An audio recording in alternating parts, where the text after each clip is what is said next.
దేవుని ఆత్మ మీ మీద నిలుచుచున్నాడు గనుక మీరు ధన్యులు. 1 పేతురు 4:14. సృష్టి ఆరంభంలోనే దేవుని ఆత్మ జలములపైన అల్లాడుచుండెను. అనగా దేవుడు అందరికి పైనున్నవాడు, అంతటా ఉన్నవాడు. ఆది అందు వాక్యమై ఉన్న దేవుడు కన్యకకు పరిశుద్ధాత్మ శక్తి ద్వారా జన్మించి కృపాసత్య సంపూర్ణుడుగా శరీరధారిగా ఈ భూమికి అరుదించెను.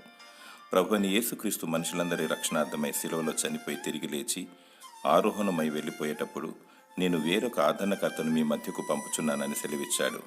ఆది అందు వాక్యమై ఉన్న దేవుడు శరీరధారిగా వచ్చి మరల ఆయన ఆత్మరూపిగా ఆదరణకర్తగా మన మధ్య సంచరించుచున్నాడు. మనము ధన్యులము.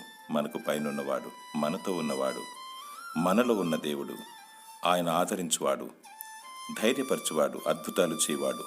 నీవు ధన్యుడవు, నీకు మేలు కలుగును. దేవుని స్తుతించుము, ఒంటరినని అధైర్యపడకు. దేవుని ఆత్మ నీకు తోడయుండునుగాక. ఆమేన్.